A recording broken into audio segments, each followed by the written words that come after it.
Good afternoon.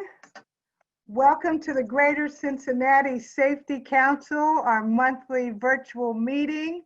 Bet you didn't know we had a DJ, did you? We have a technical producer, Spencer Mapes, who you all know has been with us in our new virtual environment, but he actually took a request from our keynote speaker this morning. So thank you, Judy, for getting us revved up for our great session today with your request.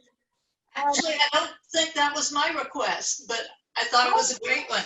Okay, I'm sorry. Well, we are definitely energized and ready to hear from Judy today. And the goal of this meeting, as all of our Safety Council meetings, is to introduce our members and guests to solutions and information to enhance and maybe even start a safety culture program within your organization.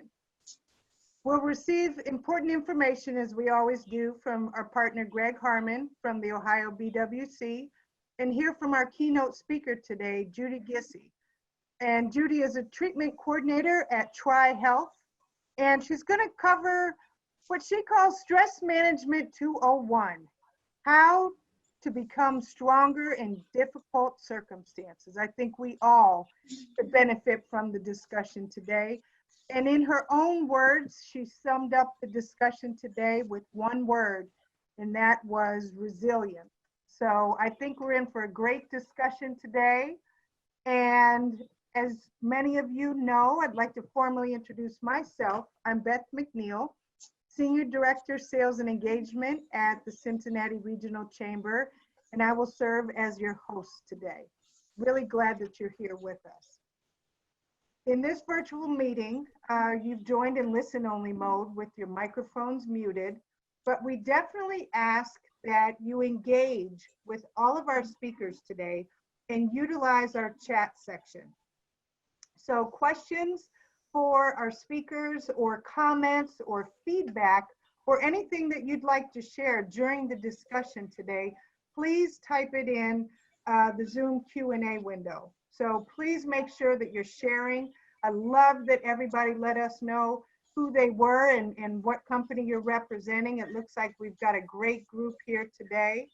And again, please utilize the chat. One thing that we're trying to do is take feedback after every one of our meetings. And one thing that we've heard from survey feedback is the need for increased, or the desire for increased interaction. So we'd love to hear thoughts, feedback, and comments. We'll cover questions when Judy's done, but Judy specifically asked that I mention that you interact with her in the chat while she's talking. So she's excited to have a live interactive discussion with you, and she'll be monitoring the chat during her discussion. If you've joined us by phone or need to sign off sooner, not to worry. You can view the full webinar posted at the Cincinnati, Greater Cincinnati Safety Council's website within the next 2 days. So I want to take a quick glance at our agenda for our meeting today. And please make sure that you have pen and paper to capture all the great information that's going to be shared today. And we have a special speaker with us following our BWC update as well that you want to make sure you pay attention to. I'd like to start our meeting off, as we always do, with updates from our members. And if you'd like to share updates, events, or good news that are happening at your company, or safety things that are going on in the community, please feel free to put your name in the chat, and Spencer will look to unmute you. And I'd like to start off, we have one member, Bob Luthi, who has some good news to share. Bob, if you could join us and provide a member update.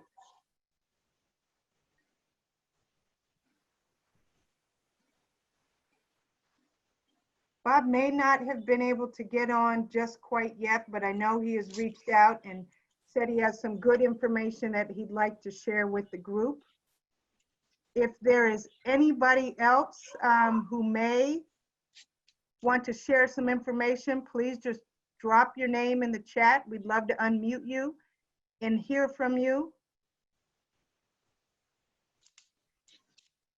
I'm going to take that we are all in compliant, safe, and terrific environments in our workplace. I'd also like to quickly thank everyone again and congratulate those who are Safety Award winners. All winners are listed on our website if you haven't seen that. And awards are confirmed to be mailed out the end of next week due to some resource challenges we had in getting them to our mail fulfillment house. But if anyone would like to meet me downtown to pick up your award at 3 East 4th Street, the Chamber's offices, this Friday, I will be in from 10 a.m. until 12 noon. So if you're interested in picking up your award, some people did not want to wait for the mail, but also miss the opportunity to meet me at the Oasis Conference Center. I will be available from 10 till 12 this coming Friday at the Chamber's offices at 3 East 4th Street. You do not need to worry about parking downtown. You can pull up in front of our offices. Just let me know what time you're going to be there. My cell phone is in my signature. You can just let me know that you're coming, and I will come down, meet you in front of the office. You can just park with your flashers on, and I'd be more than happy to give you your award in person. So now I'd like to invite Greg Harmon, a member of our steering committee, to provide our OBWC update. And then following Greg, you're going to hear from Bob Braun for an important update. So good afternoon, Greg. Thanks, Beth. And I actually just got a text message sent to me from Bob Luthi. I guess he had an emergency fire, not a literal fire, but he had an emergency or something that was pressing that he needed to take care of. So he said he's going to try to hop on the meeting, but we'll probably be a little bit late. Okay. I literally just got that like 2 minutes ago. So I do know a little bit about what he was going to bring up, and hopefully, he might be able to hop on a little bit later and talk about it, or maybe even at the next meeting. But they do a manufacturing day at Richards Industry where they essentially invite a lot of high school students to come out and view their operations and talk to the students about different potential career paths, rather than just straight from high school into college, about potentially looking at just other avenues, whether it's welding, or any type of other trade, whether electrical, plumbing, anything like that. So that's kind of the point of it. And I know they had some challenges trying to pull that off this year because they're going virtual rather than in person. So I know last year I actually spoke there for just a few minutes, but they probably had 40 to 50 students come into their facility for most of the day to just check things out and learn about different potential career paths. So thanks again, everybody, for joining us today. I'm going to cover the BWC monthly updates and try to get through those because we do have an extra speaker from the BWC that I'll bring in just a moment. And I know Judy's going to do a great job with her presentation. I've seen her present at Warren County Safety Council in the past. I really wish we were doing this in person. She's got a lot of energy, but I'm sure she'll be coming across the screen in full mode. So upcoming webinars that we have at the BWC. Now, if you look at the slide, our webinars are typically about an hour in length, and you can see that the first couple webinars, we've actually already missed those, but I left those in on purpose, and the reason is if you hop onto our BWC Learning Center website, you can actually, up in the search bar, just type webinar, and you'll get a list of all past webinars. So if for some reason you miss anything, you can typically hop online and find it pretty quickly after it's already been aired. So on the 6th, there was a webinar on emergency action plans. On the 7th, drones, safety tools in the sky. I've actually seen that before. That's a good presentation. On the 13th, the library actually presented a webinar on the new BWC website and many of their online resources. And then coming up on the 27th, there's another webinar, Reducing Injuries Using Ergonomic Concepts. So the majority of these webinars are, again, they're only an hour long. Some are pre-recorded. Most are not actually offered for credit, but every once in a while you see the drones webinar that we had was offered for credit at that point in time. What most people are probably more familiar with our actual classes that we typically would have up at our Springdale office. We've been in the process of moving this to a virtual platform. Obviously, we're not having in-person sessions right now. So you can see a list of some of the recent classes and what we have coming up in the near future. Accident analysis, we had a half-day workshop on the 1st of October, but there's another session coming up on November 5th. We got really good feedback on a hazard communication half-day workshop that we had just a few days ago. Today there was an electrical safety in the workplace, basically covering NFPA 70E. Tomorrow we're covering lockout, tagout, and safety-related work practices. On the 27th, job safety analysis. On the 28th, I'm actually going to assist Joe Kale from Dayton on developing a driver safety program. And then on November 17th, electrical basics. These classes will count for credit just as if you were attending the session at our office up in Springdale as normal. So if you need any credits for one of your programs like ISSP or anything like that, these would be good to potentially enroll in. NIOSH has updated their website on a couple of different points. Number one is heat stress prevention. The second bullet point hits home to me is improved sleep. I've struggled with that, just juggling too many things in life, and you end up, cutting, some time out of your day. Where do you pull it from? A lot of times you end up pulling it from your overnight rest. So that's a good website. I hopped on there and just some good information. And then that last bullet point, occupational injuries to younger workers, they updated some stats, and the largest area of workers with injuries, it's going to come from the ages of 15 to 24. OSHA's updated a couple things on their website, face coverings in the heat. And then the second bullet point, OSHA and the FDA, they actually partnered up to provide a document that gives employers a checklist for regulated human and animal food operations during the COVID-19 pandemic. The National Fire Prevention Week was actually held last week. I did keep this slide up because you can still hop on their website and pull a lot of great information. Their theme this year was serving up fire safety in the kitchen. So there's some tidbits that you could take home, or if you have kitchen operations in your place of employment, you might be able to pick up some good information. So that's what I wanted to cover for our monthly update. I'm going to hand it off to Bob Braun. Bob works with me up out of the Springdale office. He's the strategic project coordinator for Southern Ohio. He'll be able to tell you a little bit more specifically about what he does with the BWC, but from where I sit, Bob essentially gets tasked with the responsibility, accountability of launching all the big programs when they first come out. So such as like our health and wellness program, Better You, Better Ohio. He has 34 years of experience in the insurance industry and a variety of leadership roles, including 10 years as the regional vice president with Safe Auto Insurance Company. He's a member and a past president of the Cincinnati Property Casualty Underwriter Society, and he received his bachelor's and MBA from Miami University. So, Bob, I'm going to hand it over to you, and I know you'll have a lot of good information for us. Yeah, Greg, thanks for introducing me, and thanks to all the members for giving me a few minutes of your time to talk about the Substance Use Recovery Workplace Safety Program. The kind of we're very good at long-winded program titles. I just call it the SIR program for short. We introduced this program a couple years ago as a pilot in 3 counties. One was in Montgomery, one was Scioto, and one was Ross County. And about a year ago, we felt really comfortable that the program was going in the right direction. And so we started an expansion program to roll it out statewide on a rolling countywide basis. And I'm happy to announce today that we are in Hamilton County for sure, and we're just about wrapping up Claremont County as well. So I think that covers most of the employees, most of the employers that are part of this council. But what I want to do is talk just a little bit about the SIR program and what we're trying to accomplish. There's one overriding goal that this program that we have for this program, and that is to encourage employers to develop a recovery-friendly culture within their workplace. We all know that that substance use issues are a huge issue in the workplace, and I think during the pandemic, if anything, those substance use issues have gotten worse, not better. We've seen some numbers recently that says a lot of those addiction issues and substance issues have increased due to social isolation, loss of employment, and other factors that are contributing to it. So we think this program is more important than ever.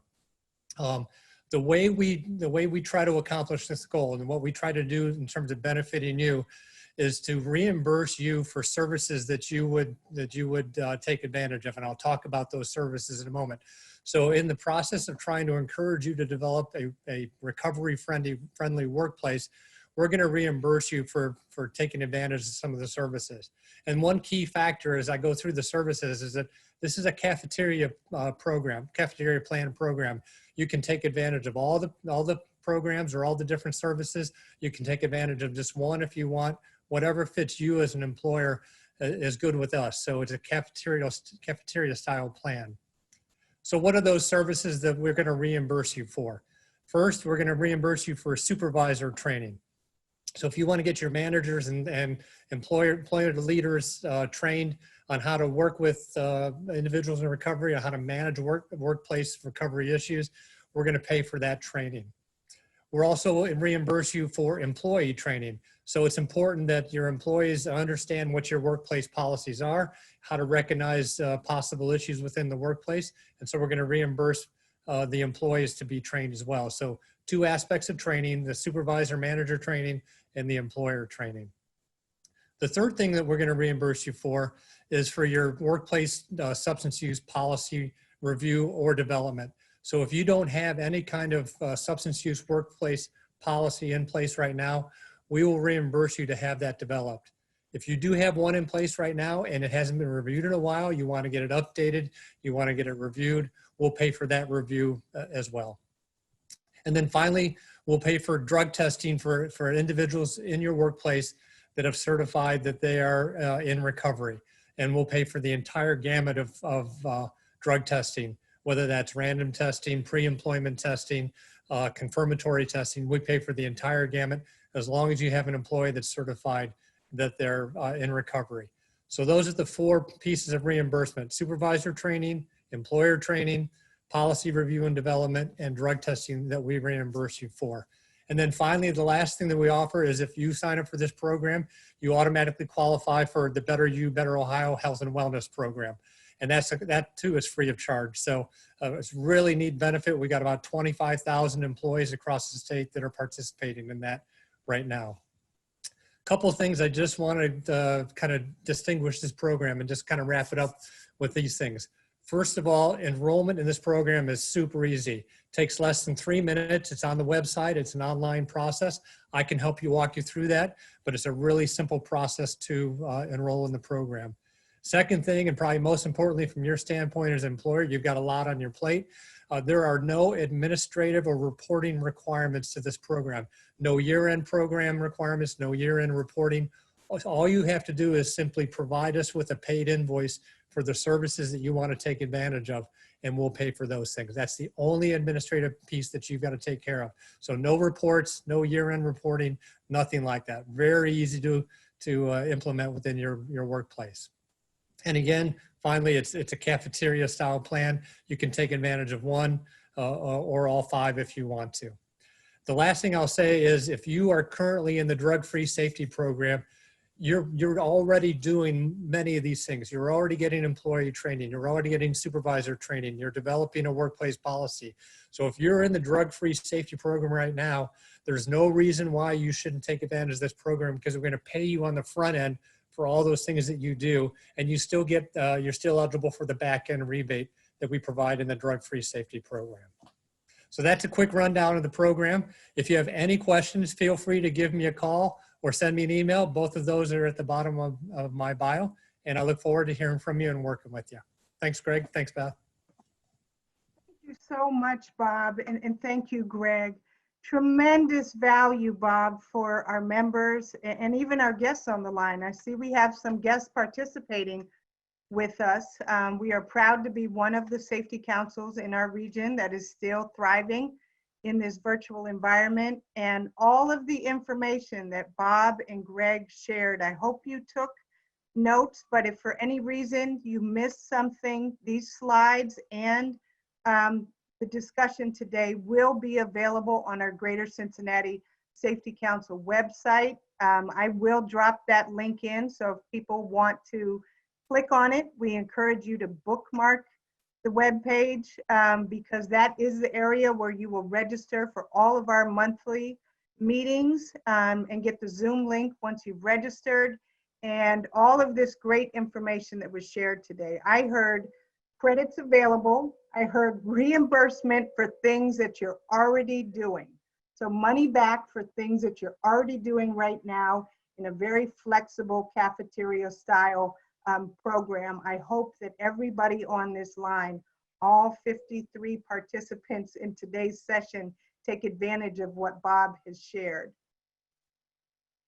So I'd like to move us along a little bit and now introduce our keynote speaker for the day. I am really excited to introduce Judy Gissy. I had the pleasure of talking to Judy prior to our discussion today, and it is very, very easy, and I'm sure you're going to see in just a couple minutes how passionate Judy is about the work that she does. And the discussion today around resilience is something that she is really excited to share with us. And Judy is a master's level licensed professional clinical counselor and a licensed independent chemical dependency counselor. She has worked as an addictions counselor for the past 43 years, in addition to working with clients who have a broad array of mental health and emotional wellness issues. She currently works as a treatment coordinator and a trainer with TriHealth, where she conducts individual counseling sessions, employment-related assessments, and trainings on a variety of subjects. So without further ado, I'd love to turn the screen over to Judy, and welcome, Judy. Thank you so much for being here with us.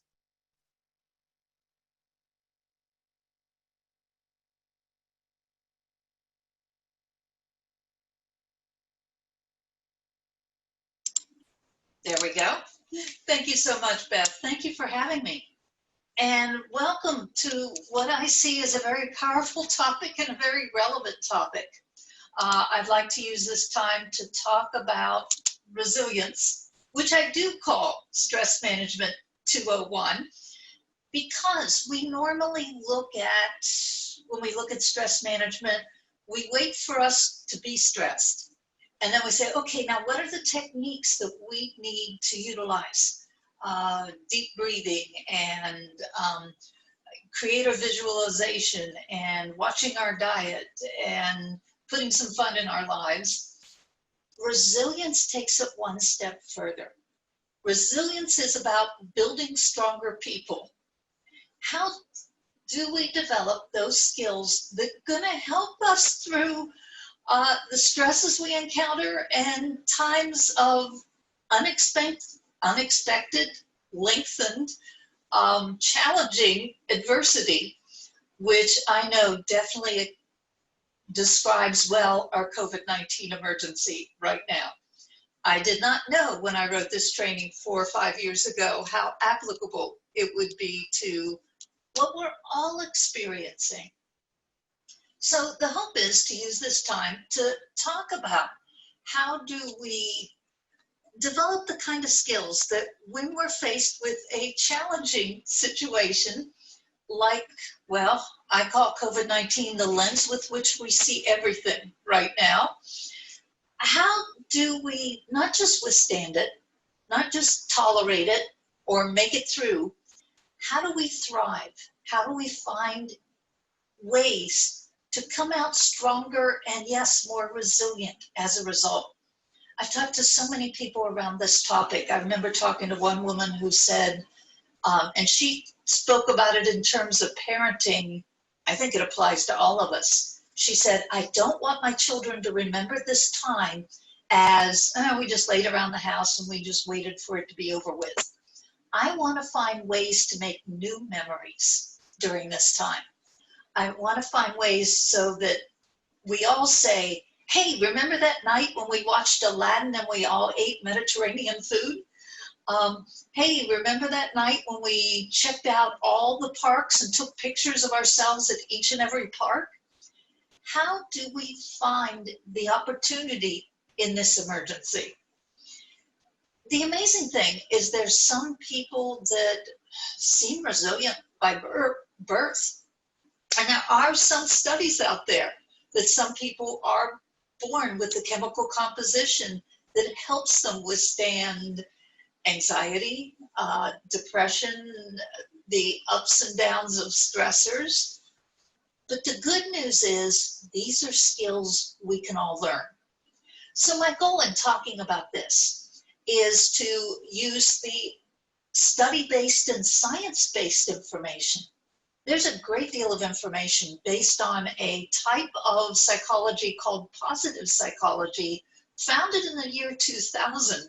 So we have 20 years worth of studies that tell us what are those characteristics that resilient people have.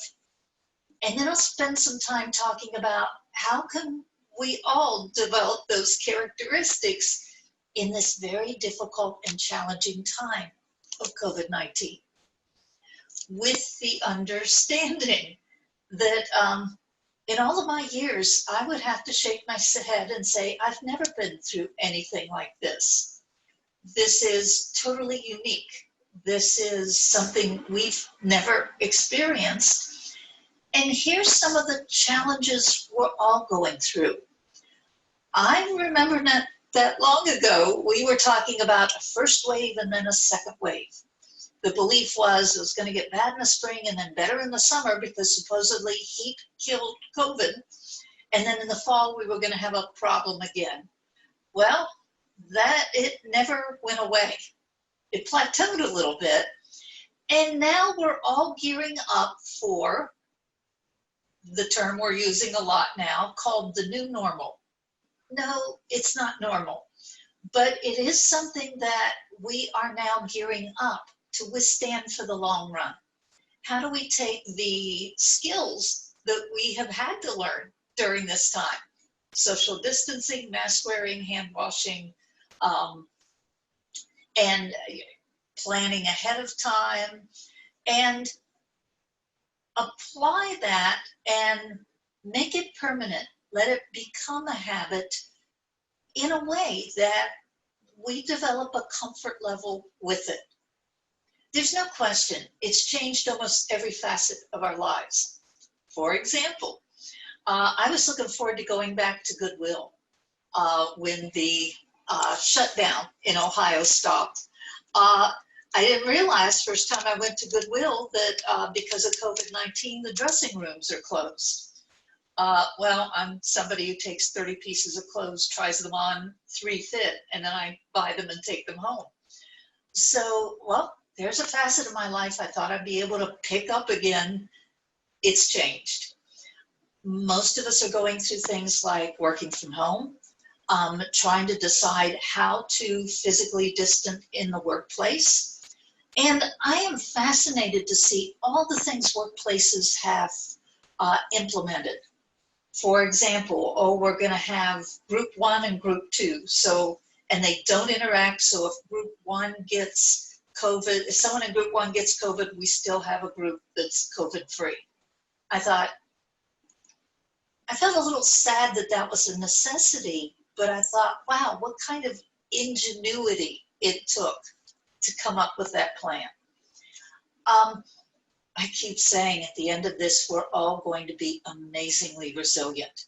Because when you think of all the skills we've had to learn and all the information, I even think of the brand new terminology we've now heard about social distancing. We now know what droplets are. Didn't know. Medical personnel are happy that we all know the term PPE.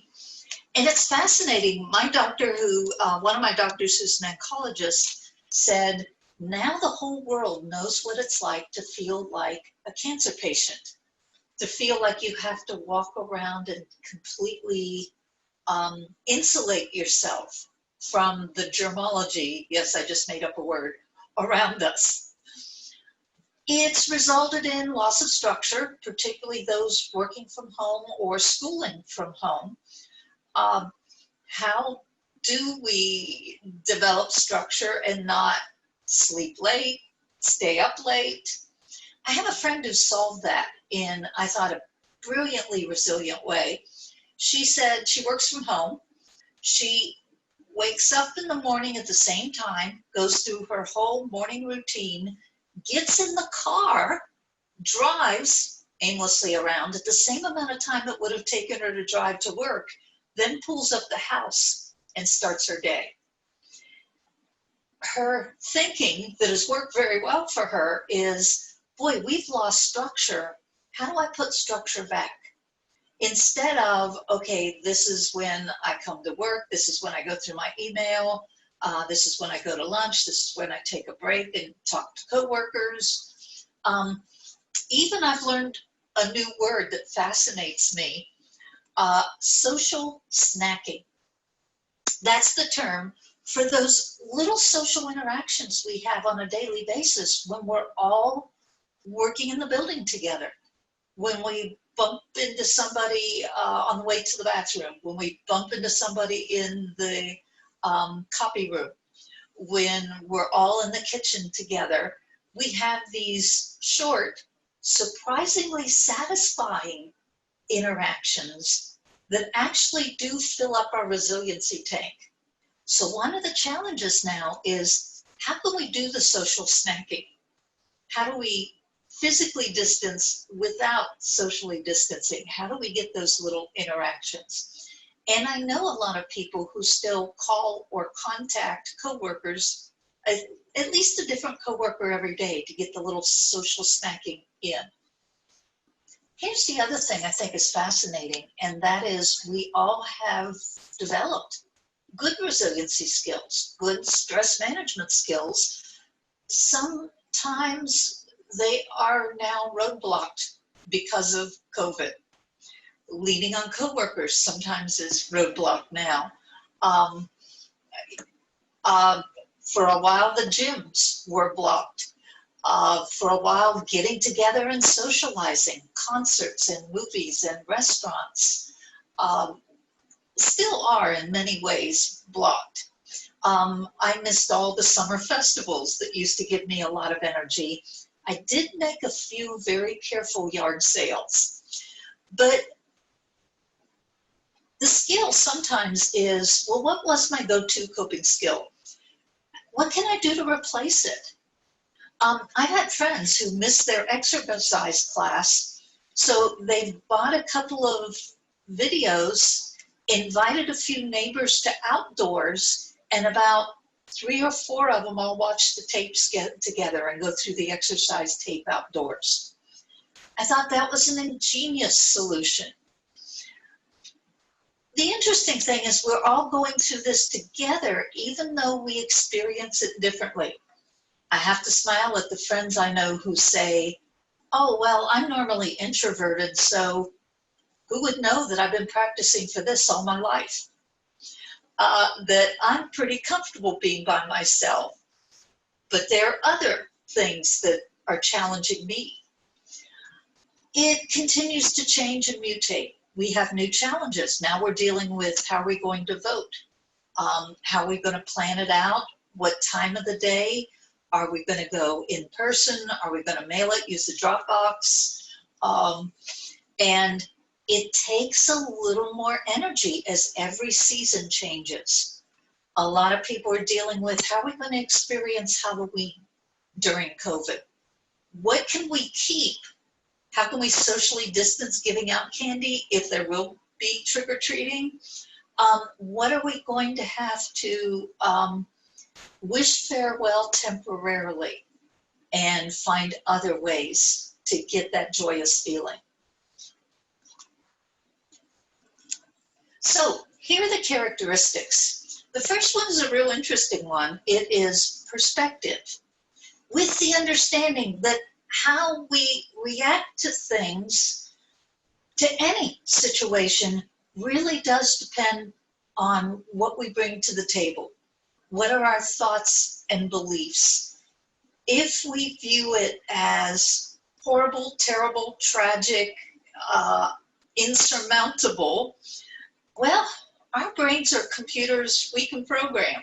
We will feel it as horrible, terrible, insurmountable. It's based on the belief that we can't change the fact that we're going through this situation, but there's so many things we can change. often when we see things in a fatalistic way, it really is a distortion. Our brains are wired from prehistoric times to see the challenges and the difficulties in larger terms than the joys. Back when I was going through normal, I had an interesting experience. I came home one night and found out my toilet was broken. It immediately threw me in a bad mood because, you know, how am I going to budget that money? Who am I going to call? I have to take time off of work. I really hate these kind of issues. And I realized it was affecting the people around me. So I do these trainings. I had to practice what I preach. So what I did was I could have done a gratitude list. Oh, here's all the things I have to be grateful for. Instead, I did a realism list. I did okay, how'd my day go? And if it was positive, I put it at the top of the list. If it was negative, I put it at the bottom of the list. And I was fascinated to see that I had so many positives that day and only 2 negatives. And one of the negatives was it rained a little on the way home from work. I can withstand that. That I challenge everybody when you're looking at any given day and any given situation to see it realistically and come up with a list. And most of the time we don't think or consider when things go well. It's interesting, a perspective doesn't mean we walk around with rose-colored glasses and a sloppy grin and say, oh, everything's gonna be fine. What it does mean is we don't let the laughter cover the pain any more than we let the pain cover the laughter. We see everything realistically. And I just looked at the chat room. Thank you for sharing. I see some of the comments and just the comment of having to do extra work for payroll for the shifts. And that's one of the challenges too. I don't know if anybody else experienced at the beginning of this. It almost felt like we had, well, a lot of panic and a lot of things we had to get done, but less to do in the beginning. And then suddenly all our responsibilities came back with the challenges on top of it. So, oh, sorry, let's try that again. I was warned about this, that there's a lag time, so you suddenly go, oh, it didn't go very well, and then you move forward too fast. So how can we all add in, whoops, I'm still moving too fast. There we go. How do we improve our perspective? I know a lot of people during COVID have decided that they have to limit their amount of time watching the news. I have to watch enough to know what's going on. But if I'm tuned into the All COVID channel, that's all I'm going to feel, that's all I'm going to be aware of. I think that's a very positive coping skill. We have to find a way for balance. My provision is, if you want to still stay in touch with the news, one thing that's worked for a lot of people is watch the morning shows, because they're entertainment as well as news, so they have to put the positives in there and the entertainment. So that helps. I also like the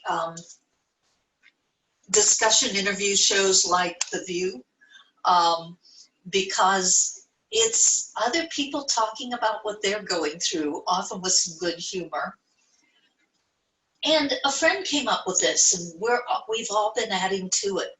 They came up with a list of, when they're starting to feel down, things that are going to cheer them up and make them feel better. And they focused on YouTube videos. Some of them I'd never heard of. Babies going through tunnels. is supposedly very amusing to find on YouTube.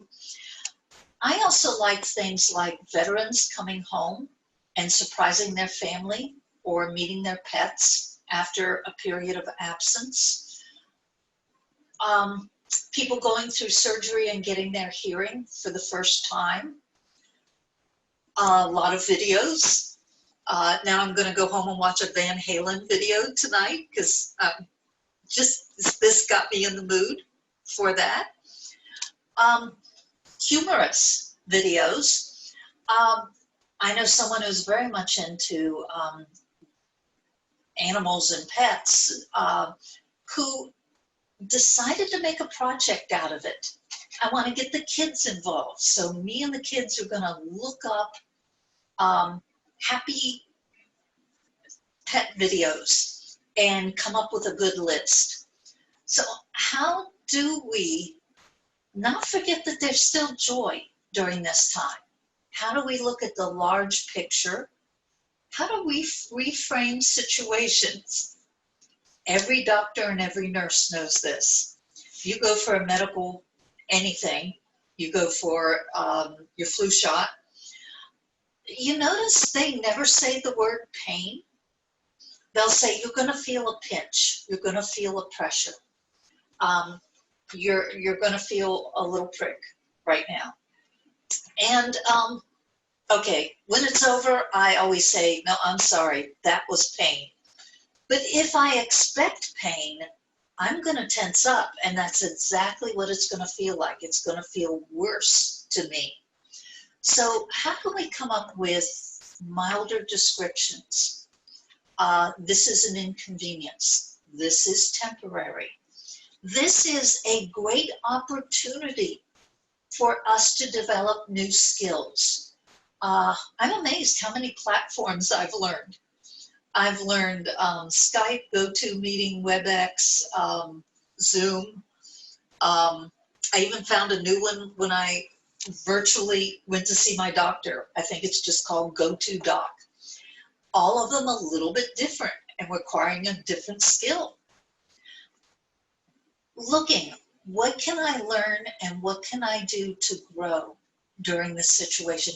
How can I come out stronger as a result? They feel empowered. Empowerment partners with perspective. Perspective says, well, I try to see this situation realistically with the positives as well as the negatives. Empowered says, and yes, I am equal to it. I understand that whatever happens, I'm going to be okay because I will be able to do the things that will take care of myself. One of the fascinating things about COVID to me, see if other people agree, is the fact that a lot of how we experience this and a lot of what we can do to protect ourselves is up to us. It's been described as the 4 legs of the table. Social distancing, hand washing, mask, and social distancing. And there is something positive about feeling like we have control over this. We can make different decisions to keep us and our families safe. We can have our groceries brought to us as opposed to being in the store, or decide certain times to go to the store. We can put precautions into place. It means we're not downgrading it. We are definitely not ignoring the danger, but we are feeling like there's a lot we can do. There's a lot we can handle. Yes, Beth asks, and Beth has a question on the floor. So please feel free to answer her question. Do you agree that managing COVID is up to individuals? And if so, what is it that you have personally done that makes you feel empowered in this situation?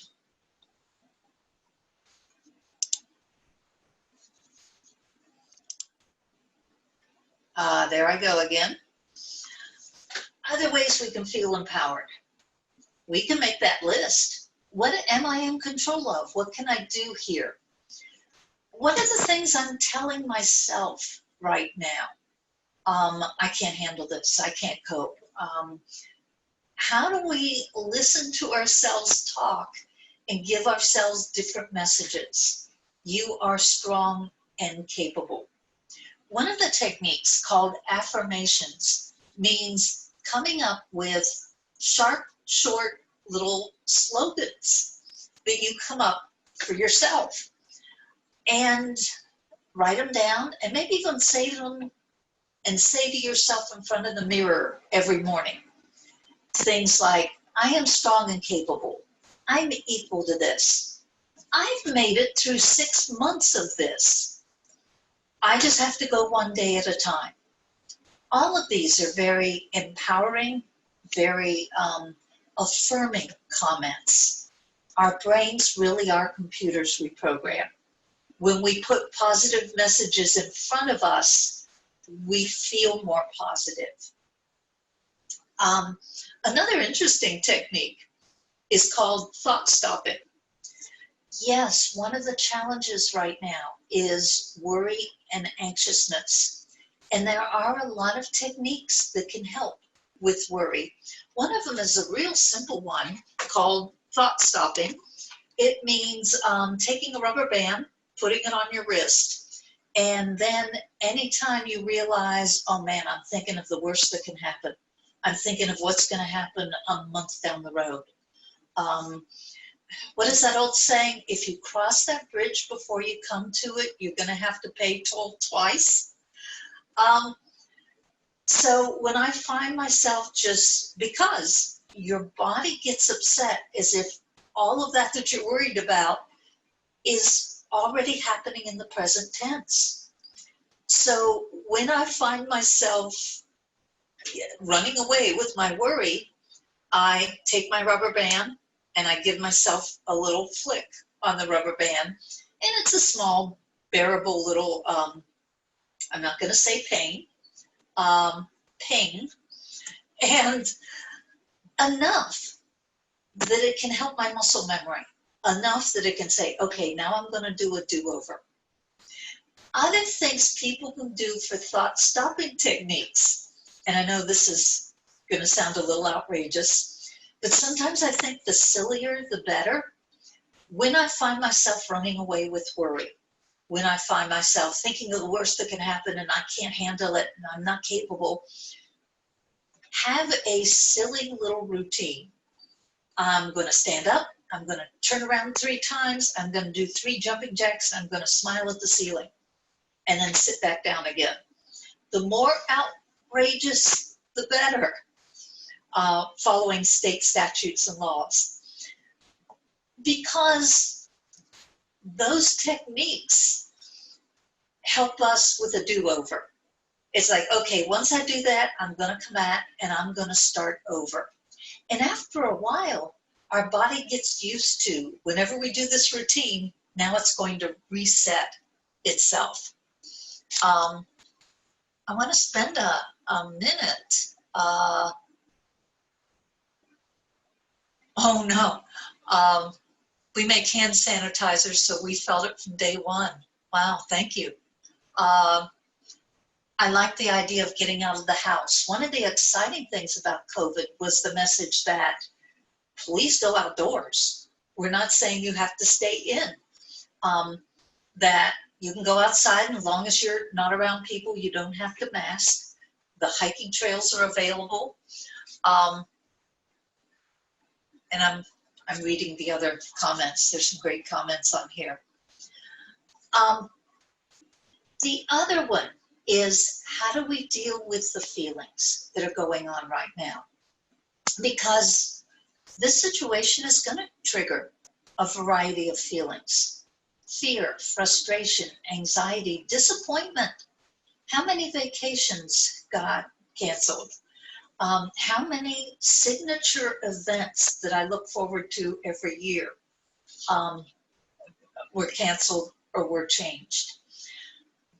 If we get overwhelmed, it's hard for us to act. So how do we cope with these feelings as part of the problem-solving process? How do we explore them in a healthy way with the understanding that sometimes we want to let them out, go ahead and express them just enough so we take some pressure off and then put them back again. With the understanding that we want to experience the positive, I mean, we don't want to ignore the negative, but we don't want to let it shut out the positive. So how do we cope with our feelings? The best way is finding people we can talk to. And most people are very understanding because this is a universal experience. This is something that I've read the chats and lost my thread of thought. I apologize. But this is something that everybody can identify in a slightly different way. It's interesting when I talk to people who I haven't seen for a while, it's almost like, how are you doing? What's your situation look like? What's your challenge? We almost become our own little support group because everyone has innovative ideas of what they've been doing. Everybody has challenges that they've figured out how to overcome. So what I can't do, we can. As someone who likes to hike, I am fascinated by the fact that everybody's come up with a COVID hobby. I met a couple and who were on the look for what they called chickens and hens. And it's like, what is that? Oh, that's a type of mushroom. And the wife explained to me, during COVID, my husband has been looking up all the different types of edible mushrooms and hunting them in local parks. What a wonderful opportunity. It's fascinating that people have shared what's working for them. It also helps us not feel alone. It helps us know that what we're going through, a lot of people are going through at the same time. Other ways to let it out, music, art, dance. I have a friend who cranks up the radio and she doesn't just sing to the song. When she's on her way home from work, she emotes to the song. I mean, she gets sad when it's sad. She gets angry when it's angry. And she puts her whole body into the feeling. And occasionally she'll look over at the car next to her and they're just staring at her, which makes her laugh, but she'll never see those people again. And there is something strangely empowering about doing something silly in public without caring what people think. That's a great stress management tool all by itself. And then when she gets home, she just feels like she woosawed, like she just blew out all the feelings she was going through. Other ways to cope with feelings is calming ourselves, when we get upset or anxious, take deep breathing, creative visualization, noticing. Creative visualization is just good old-fashioned daydreaming. Is how do I close my eyes and envision myself being somewhere else, like laying by a stream or yard sales. And then when I open my eyes again, I've had a little mini vacation. I am going to take a minute because there's some great comments in here.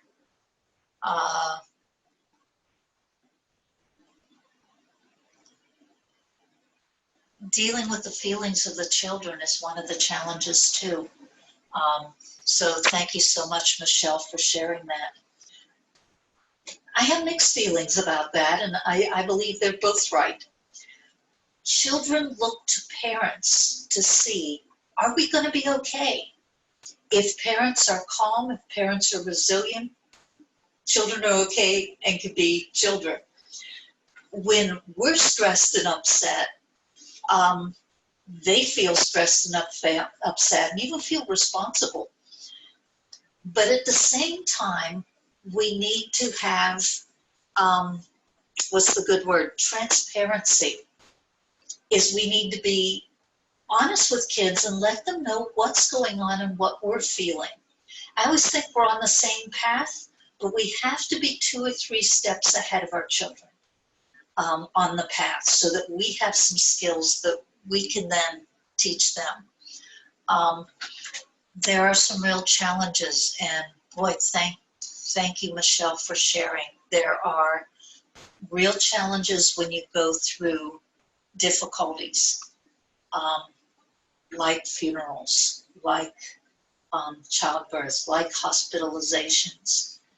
And how do we deal with that grief that goes with that? So my condolence.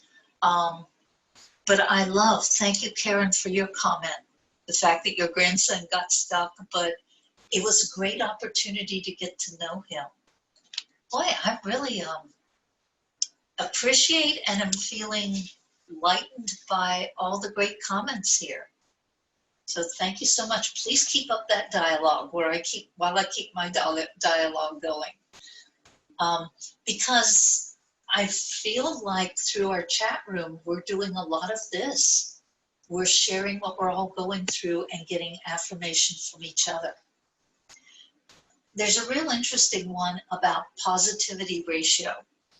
And that means for every one negative experience, try to have 3 positive experiences. And I know that can be a challenge. That's where babies going through tunnels helps. Cats playing the piano. The 2 people that raised the Bengal tiger and then went to visit it. That's where we've got to put those positivity into our lives. There we go. And then this is the one we're actually very good at, and we've had to be very good at. What are we, having dealt with perspective, having dealt with our feelings, now we're freed up. Now we can think clear enough to figure out how we're going to resolve these situations. How are we going to have a vacation? How are we going to have a treat? How are we going to work from home? How are we going to deal with meeting more people's needs with less resources? Such as asking ourselves learner questions, like brainstorming. What are all my solutions and all my potential, even the most outrageous? I can beam myself into the future. That would help. Okay, that gives me a little escape. Now, let me try to come up with, questions that are going to help me direct me. One thing we counselors like to use, long before Home Depot came up with it, was the little red magic button question. If you could push that red magic button and your life would be exactly the way you want it to be, in the middle of this, in today's reality, what would that look like? I like the one taking small, simple steps toward a solution.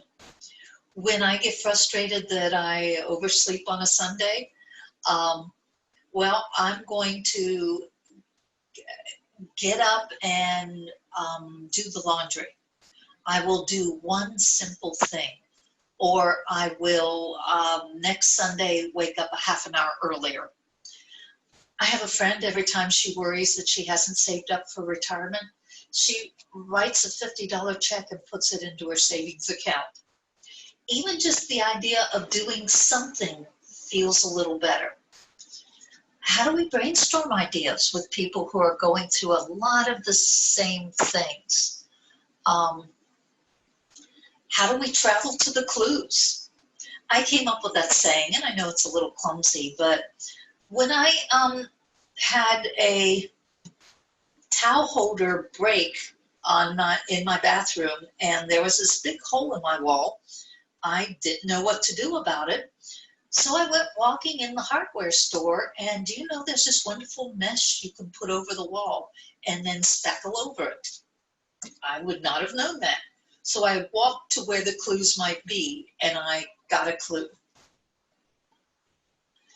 And this is a real challenge during COVID, and the important part of this is to be resilient and not to give up.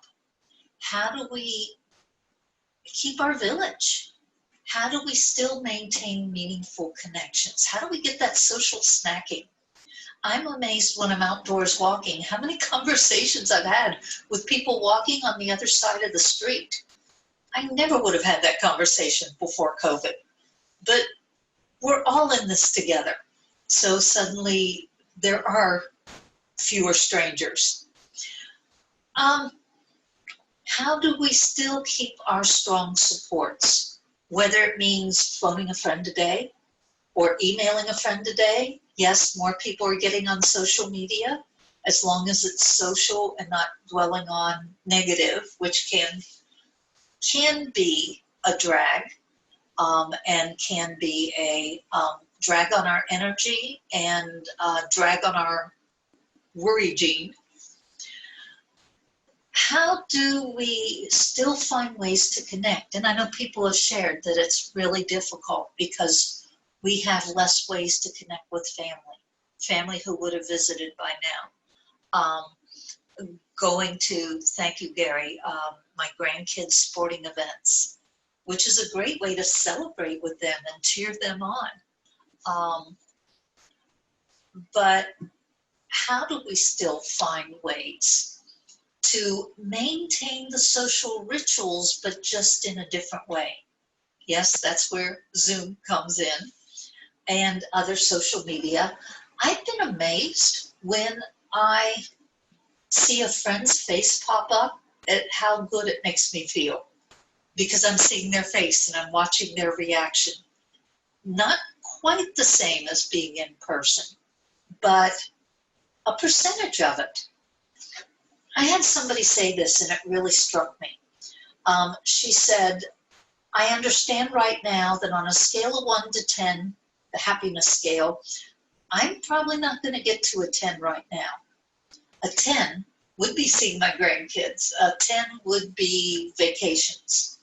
A 10 would be trade shows and outdoor festivals.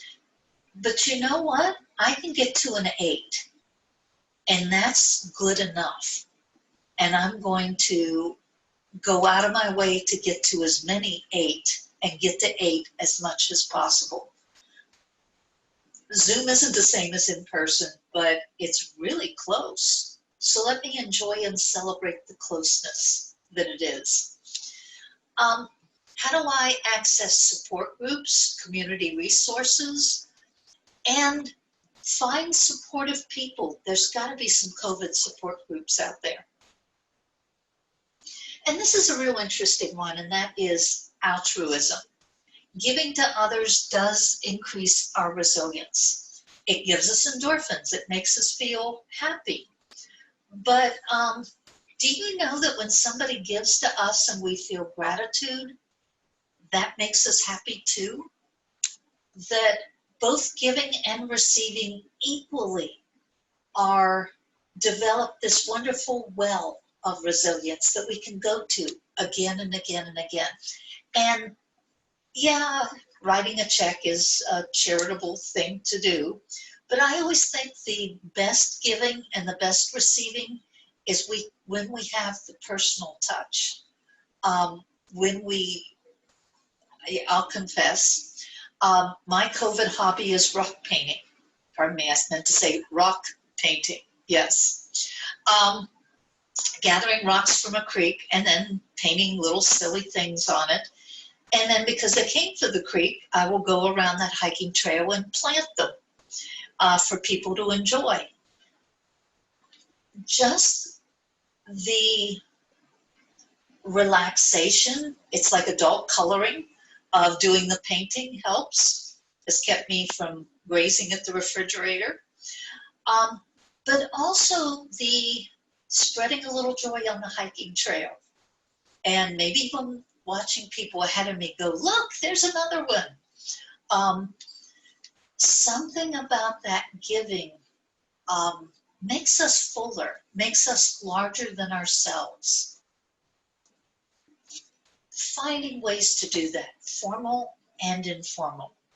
Even keeping a log. What's one random act of kindness I can do per day?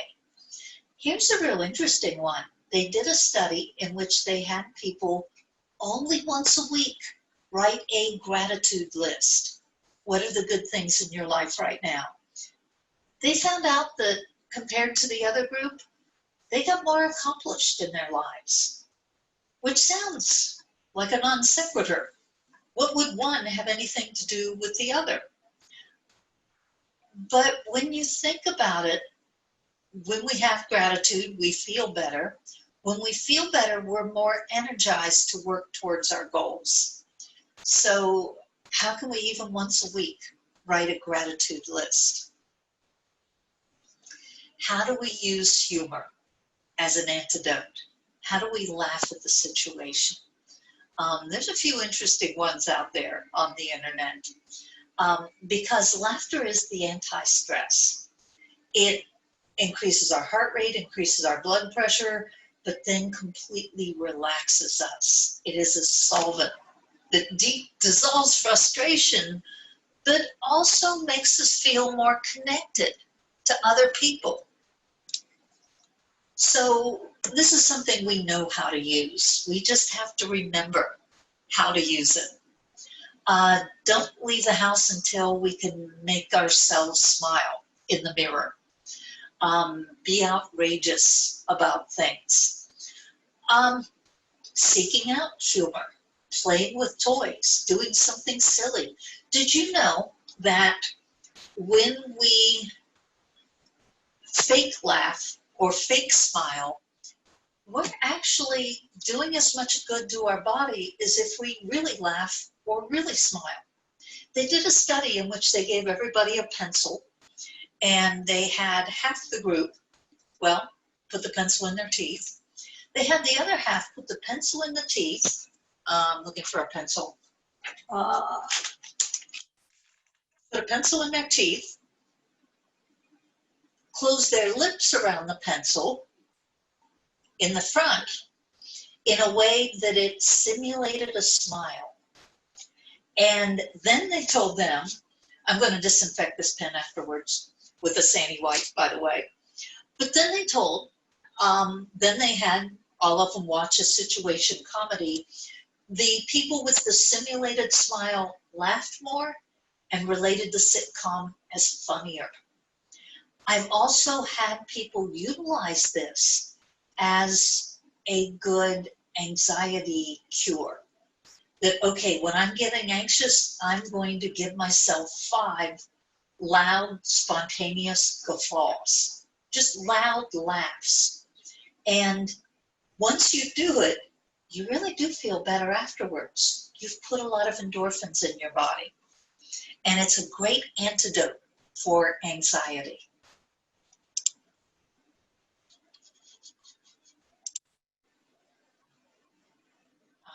There we go. And all the things we learned in the high school health classes about taking care of ourselves.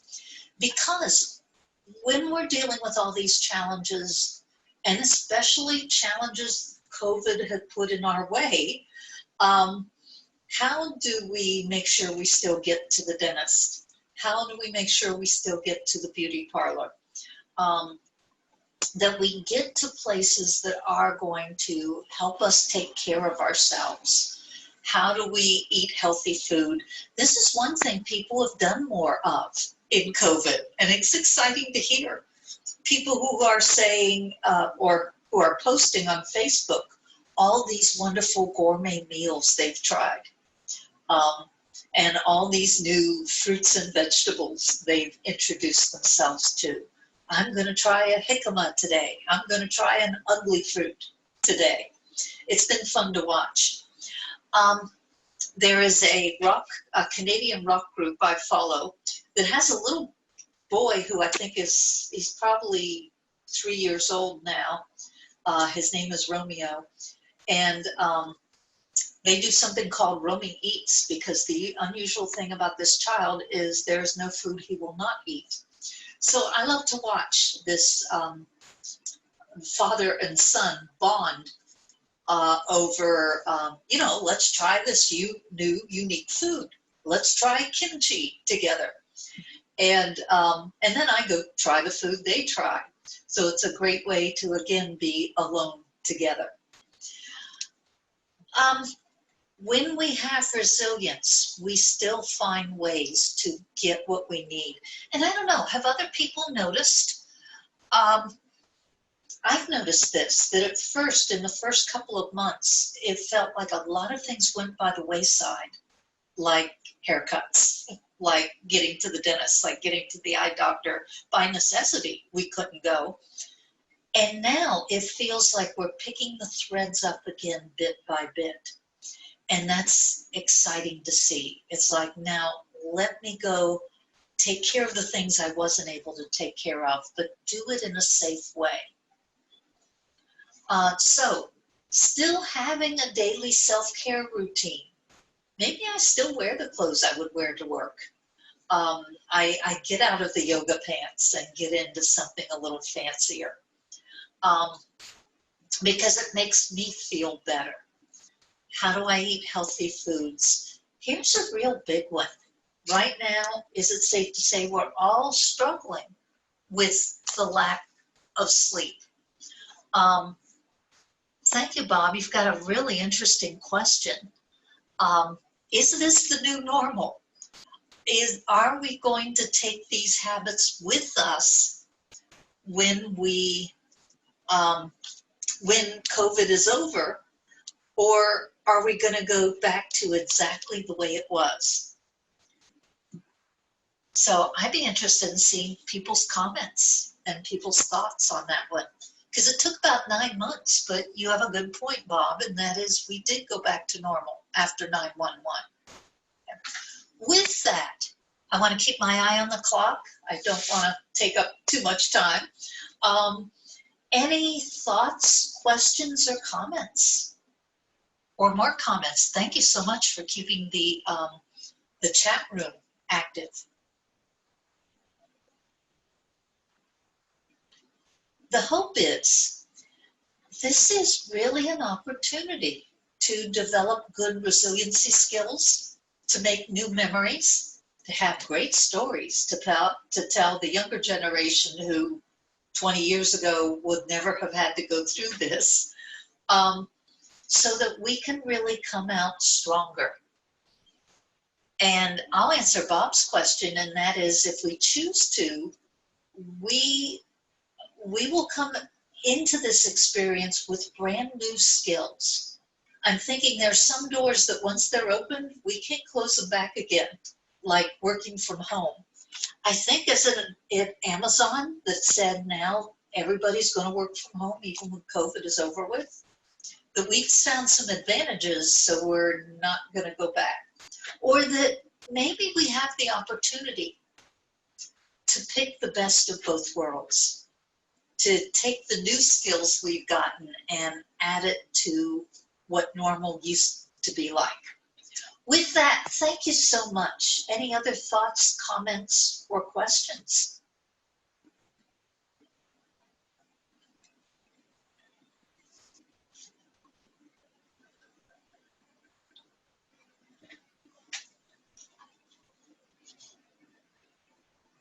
And thank you for the great comment, Pamela and Dave. Oh, thank you.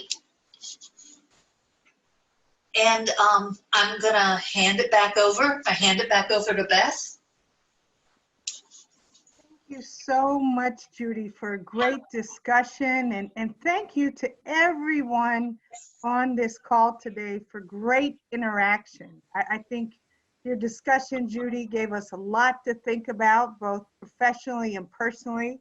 A couple notes that I took, meeting people where they are, right? Everyone is dealing with this COVID in a very unique way. And Judy's definitely given us some tips and tricks and humorous ways to think about dealing with a situation that none of us have dealt with before. So check on people. I love the idea of, for every one negative thought, just counteract that with 3 positive thoughts. And focus on gratitude. Helping others is always a great way to help yourself. And seeking out support. So I know a lot of organizations have support resources through your organizations, through your healthcare plans. So please speak with your HR departments if you're seeking out additional resources. I know Judy at TriHealth does provide services as well. So think about talking to your organizations or just starting conversations within your own organization about how people are doing if that conversation has not happened. Because Judy makes a great point. This is a bit of a balance. We will go back to some of the things that we've done before, but we are learning with everything that we're experiencing now. So I would encourage you to have conversations within your own organization. Safety, meeting HR to talk about resiliency, I think is a great outcome for everybody on the line. So as we close, I'd like to invite our steering committee member, Jeff Sloan, to talk about a great opportunity that we have taken from our in-person meeting environment into our virtual platform. So good afternoon, Jeff.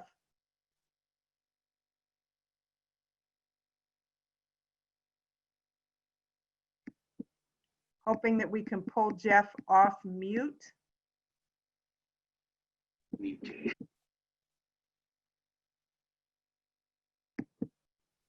Jeff may be having some technical difficulty, so I'll jump in for Jeff and talk about sponsorship of a virtual safety council meeting. Every month, we meet the 2nd Wednesday of the month.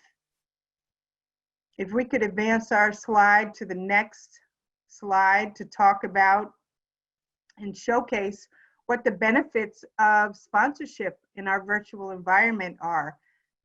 Your company logo will prominently be displayed in all email invitations and on our webinars. And those webinars, as I've mentioned before, they are posted on our Greater Cincinnati Safety Council.